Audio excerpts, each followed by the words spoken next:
Radical. Phoenix Resale is a Weasel was a video title I had years back. And I think I did some follow-ups to that, where people would stumble across it and they would either, one, be a fan of Phoenix Resale and tell me I was just a hater, as commonly they would do. That's why one reason I don't do this type of uploads a whole lot, because it's really aggravating when you have to keep correcting people that are fans of some of these YouTubers that when I make my professional determination that they are a Weasel, it is a professional determination. I do a lot of things in my life professionally. And if I call someone a Weasel, if I call them out for being a Weasel, you damn better be sure that there are reasoning I called them a Weasel. Okay? So when it comes to stuff like that, yeah, I mean, I don't need to be questioned once I made a determination that someone's a Weasel, because I see Weasels like this all the time. Specifically now that I'm selling media at the flea market, I see Weasels like this come up to me all the time with boxes of games. And I would probably not want to buy anything from this guy. I wouldn't want to pay this guy's prices. I'll say also. It's people like this that give game reselling and game acquiring a bad name. This guy is not the only one, but he's one person that sticks out, at least years back. But now, is he still a Weasel? That's the question somebody came by and asked me. And I get requests all the time to do follow-up uploads on previous uploads, specifically about YouTubers. And one problem is I'm very limited on the time that I have here to devote. And just so happens I have a little bit of spare time today, so why not? Actually, this was recommended to me because I was checking out an upload from, excuse me, I got a sneeze coming on. Not going to edit this out.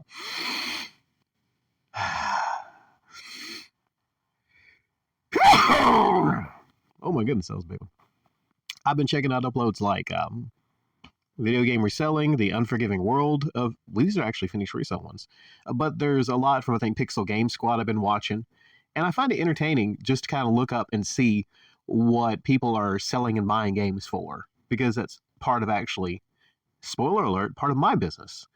And upon revealing that I'm a media salesperson myself, a lot of you might call me a Weasel wrongly.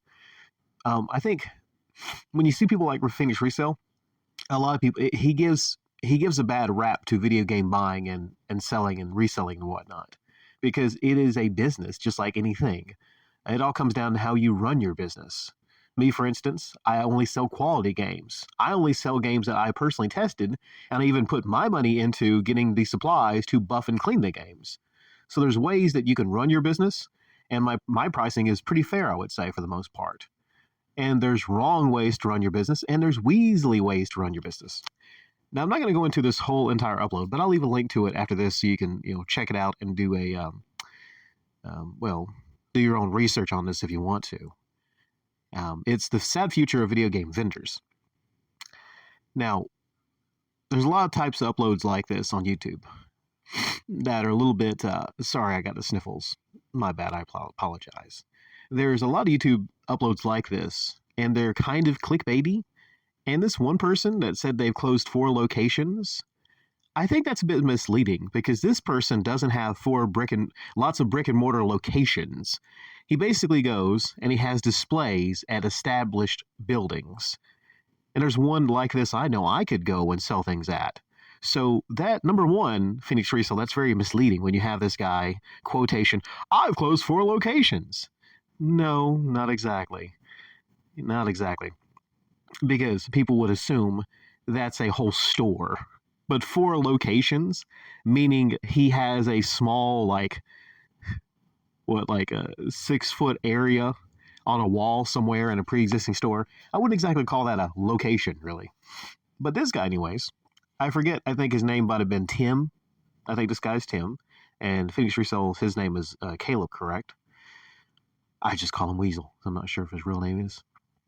I actually found some parts of this video quite entertaining. Laughably entertaining, because at one point they go to a flea market. No. They don't go to a flea market. They go to a pawn shop. Okay. My apologies. I'm just wired to say flea market because, I work at one. They go to a pawn shop, and they are looking through the games, and it gets to the point where they go to the counter, and they're curious about some GameCube games. And I can tell you, people ask about GameCube games all the time. And I don't think it's because people want to play the GameCube games. I think it's because they know that they're pretty valuable right now. And there were some GameCube games at the counter. And I was pretty much shocked how there was one that was heavily scratched.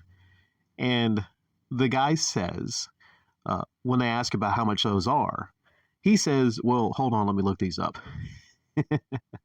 That's something you don't want to hear if you're looking to buy some games. Sometimes you can almost just kind of walk off because, like, okay, they're going to look up what people are asking for the game, not what it's sold for. They're going to look at what asking prices are. And if they see something on GameCube that's maybe say $50, $60, they're going to at least want 20 or 30, regardless of the condition. And they'll think they're giving you a good deal. Although people are asking way more than what games are worth online. You don't see this. They don't look at the soul. They look at what people are asking for usually. And then they'll point that to you and say, see what the internet says? This is what the internet says this game should be. I can't really actually see what GameCube game it was. Might have been a Zelda game, I'm not sure. I know I did see Super Mario Sunshine, but that's not the one that was heavily scratched, I don't think, in this upload. But he says he wanted $20 for a scratched up GameCube disc. That's fucked up, man. I don't care who you are. I think it's fucked up, man. Because if you got a game that's heavily scratched up and is untested, ain't no damn way you should be charging $20 for it at a pawn shop. That is royally fucked up, man. I just walk away. And see, I take these games and I clean the disc. I would just walk away, just on principle. Because you looked online and you saw a big price for it. It's not even in the case. Scratched up, not in the case. That's different than complete in the case with the manual and all that. So that just stuck out to me right there. I wouldn't even done business with that guy. I would just said, nah, thank you, but no thanks. Yep. So anyways, and again, I'm sorry about the sniffles. You're just going to have to deal with it. I mean, I can't change the fact that I have kind of a cold. I'm sorry. I'm not going to delay and do this another time. So feel free to get pissed off at me in the comment section down below because of that. Okay. That's a big one. I got that one out of the way. So hopefully we're good for the rest of the video. I pulled a lot of it back in. All right.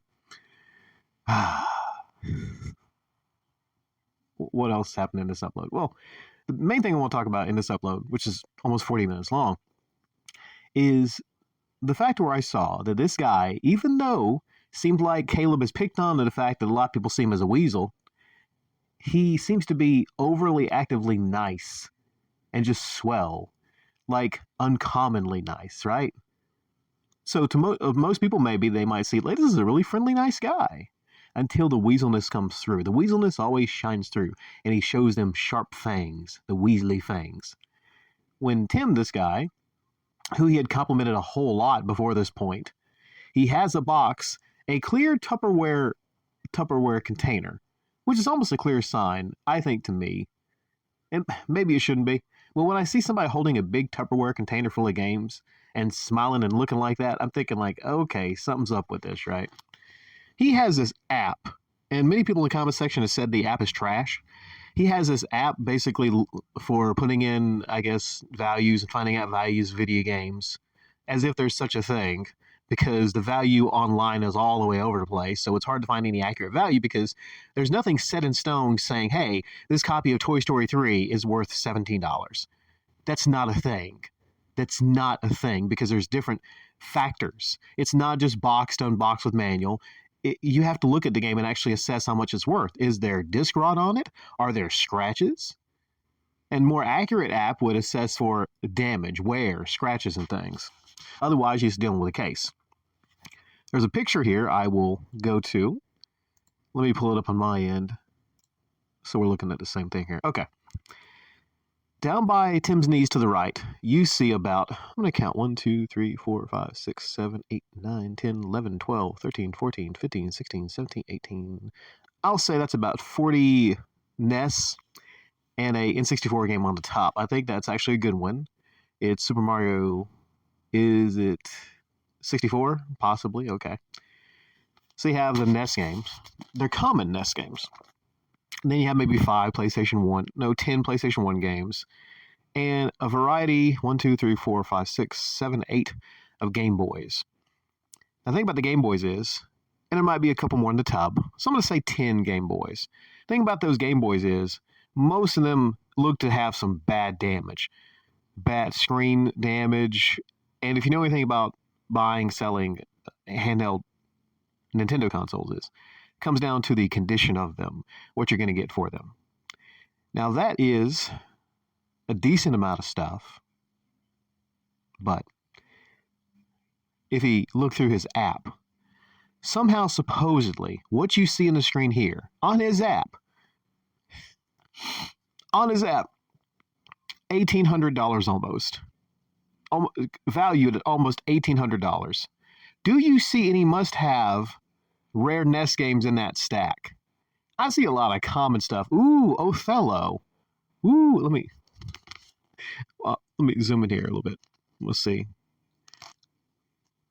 Yeah, no. There's nothing in there. There's no Flintstones at Dinosaur Peak. There's nothing in there that really gets your attention. It's used stuff. It's stuff that's not in the greatest of condition. I don't even know if he says all of it's tested. Now, if it was a 100% tested lot, it might be a little different. But, you need to qualify these things. You need to tell them that all these things are tested. That's another factor. If it's an untested, loose lot like that, there's no way I am paying almost $1,800 for that. So his app is inaccurate. That's not worth $1,800 in no way, shape, or form. Now, this guy who he collaborated with to do the upload helped him because he offered collaboration. So you understand this. This guy, Phoenix Resale, like many other YouTubers, they're getting ad revenue. So I don't see exactly how many views this got right now. Okay, it got 324K views. Now that's a lot of views. To give you an example, this is a heavy time. This was done, 8 months ago. Okay, maybe not exactly this time. To give you an example of what I usually get, money-wise, it can be maybe like a dime or so for 100 views, maybe more. It just depends now since YouTube has changed their ads a little bit. So, you're looking at, if it's 1,000 views, over $1 for 1,000. So, but it's probably more. So he's got, math is not my strong point right now. But no, he's got some bucks off of ad revenue on that. So you got to look at this also. The fact that he's went around and this guy has collaborated with him, Tim has collaborated with him to help him get views, right? So he gave him a discount, and they negotiated on 45%.